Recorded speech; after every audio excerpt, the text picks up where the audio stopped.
lang kita, Bobby. Kaya mahirap man. Tatanggapin ko na lang yung desisyon mo. Nabasa din ako. Ano ka ba, Tonyo? Hindi yun. Ang sinasabi ko lang, dahan-dahan lang tayo. Gusto kong ma-inlove sa tamang paraan. Gusto ko, sigurado ako. Tayo. Akala ko kasi matutulungan ko si Monty. Tsaka, mahal ko kasi siya. Kung mahal ka niya, hindi ka niya ipapahamak ng ganito. Sinira ni Monty yung kinabukasan mo. Kaya ikaw, huwag kang magpapabulag sa love. Gamitin mo yung utak mo, wag puro puso. Lilipat na ako sa Calabares State Prison. Kapag di pa ako nakaalis dito, magsasalita na ako. Sigurado kayo si Bobby yung kausap. Patingin nga. Ano? Joke lang, Dad. Alam ko naman nagsasabi kayo na totoo unless may tinatago ka sa akin. Lahat naman tayo may tinatago. Diba, anak? May magpapatulong sana ako sa iyo eh. Si Joel Alvarez. Nawawala siya eh. May mga kaaway ba siya? Ano po yung pakay niya bago siya wala? Wala akong maalala eh. Sige po, Mayor. Pagka may nabalitaan po ako, tatawag po agad ako sa inyo. Magpapatulong din po ako sa presinto, Mayor. Mayor pa rin ang tawag mo sa akin? Hindi mo pa rin ako pwede tawagin tatay? Di bale. Kaya ko naman maghintay eh.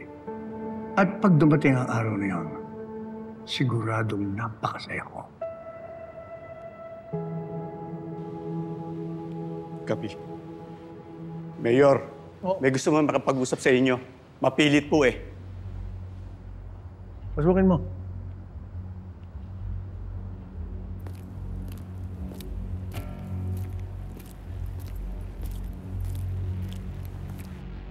Anong may paglilingkod ko sa inyo? Mayor, bakit po hanggang ngayon hindi pa nahuhuling pumatay sa kapatid namin? Si Anika Santos. Kaklase po siya ng Anthony. Sorry sa nangyari sa kapatid nyo, pero alam ko nasa pulis na ang kaso niyan. Baka naman may pinagtatakpan kayo, Mayor. At ikaw ang pasimulo ng krimen dito. Teka lang, bakit mo sinisigawan si Mayor? Sino ka ba? Ba't ka nangingilam dito? Sandali lang. Alam ko may nangyari sa kapatid nyo.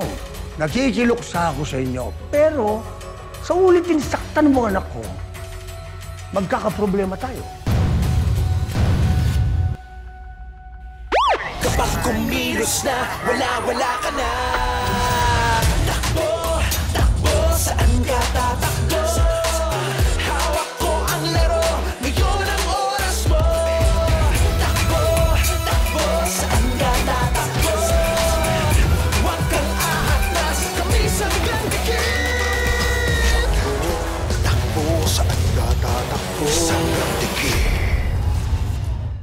Nakikiramay kami sa nangyari sa kapatid nyo.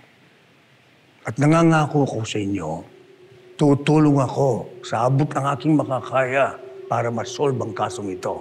Ang hiling ko lang, magtiwala kayo sa amin at sa kapulisan ng Calabari.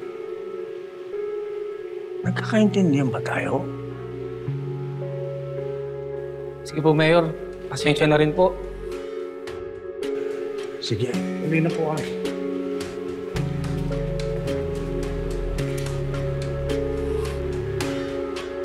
Pasensya ka na, anak, ha? Oo nga pala. Mauna na ako. Tatawagan ko pa si Major, eh. Ha? Sige po. Sige.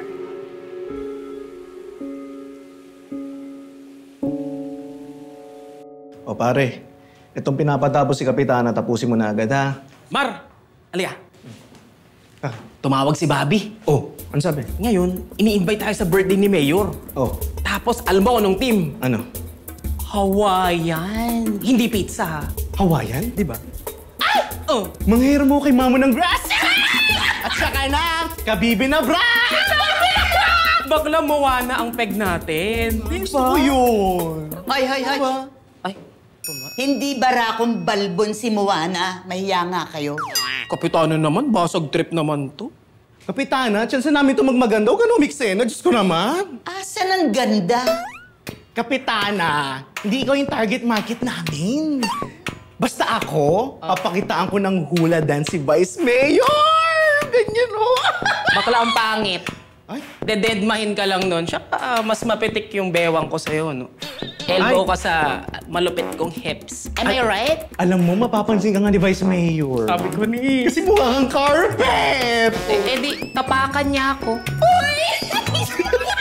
Nako, bakit kayo nahuhumaling dyan kay Vice Mayor? Hindi ko siya type. Talaga ba, Kapitana? Siya nga yung dahilan kung bakit ka na-rescue dun sa mga kidnappers, di ba? Kaya nga, Kapitana, wala kang utang na loob. Konsensya ka!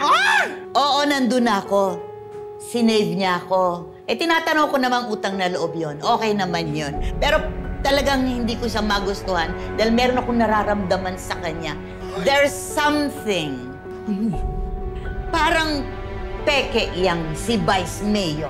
Oh my! Boss, relax. Okay na lahat. Bakit naghihinala pa ba si Mayor sa'yo hanggang ngayon? Hindi ko alam. Papalipasin ko muna yung mga duda niya. Total, wala pa naman siyang alam tungkol sa akin. Tumahimik na rin yung tama niya. Paano kung pasundan ka niya ulit? At may malaman siya sa'yo? Tsaka ako nasasagutin yan pag nandyan na. Tatay ko pa rin siya. Worst comes to worst. Sana maalala niya na anak niya pa rin ako. Boss, tumawag si Monty. Ano sabi? Kung hindi daw natin siya itatakas, kakanta daw siya at idadamay kayo. Ang lakas naman ng loob ng hayop na yun. Anong plano mo, boss?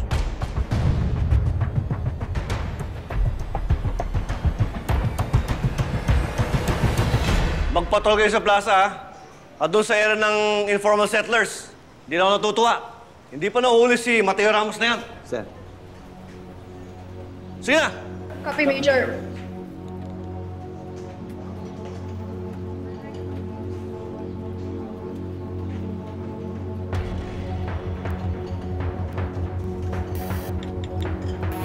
Hello. Papaalis na dito sa Espina. May dalawang escort siyang lieutenant.